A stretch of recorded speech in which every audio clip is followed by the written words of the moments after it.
Hey Pisces, I wanted to do a separate listing here on the Mercury Retrograde that we're having here in October 2014.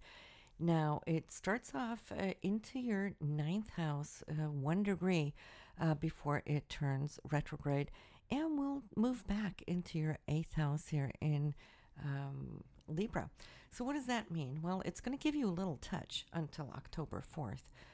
In your ninth house, where you're reaching out, starting to think about taking on perhaps either a course, learning something new, doing some research. Some of you might even be thinking about traveling or will be traveling here in October.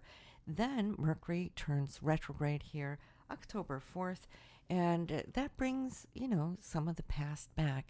Maybe some of you will be revisiting with family or friends afar, since it is the ninth house, which would be a great time for you to share with them. Now, on the 4th, it's going to start turning and it will be moving back into your eighth house. So this is where you're going to see, for the most part, this entire retrograde is going to be working too.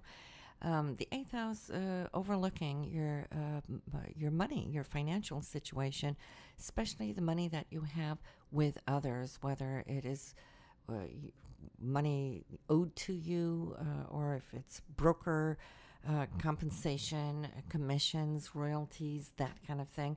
There may be news coming in here now that if there has been a delay in the past, well, this retrograde can put its spot back on to the map so it can be worked through.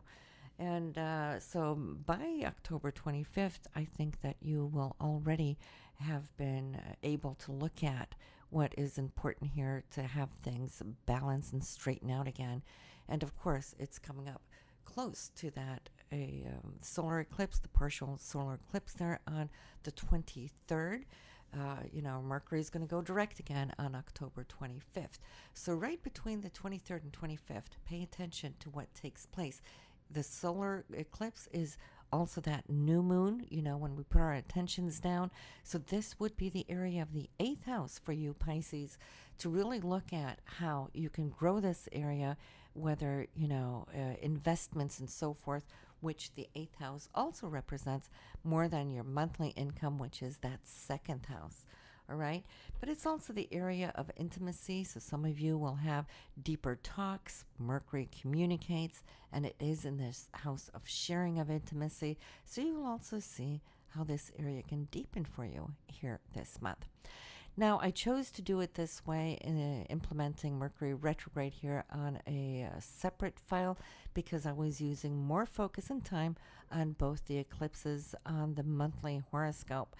That said, and before I end it off, if you listen to your moon and rising signs here for Mercury retrograde, it will give you a pinpointer as far as where Mercury is going to affect you in other areas of your life.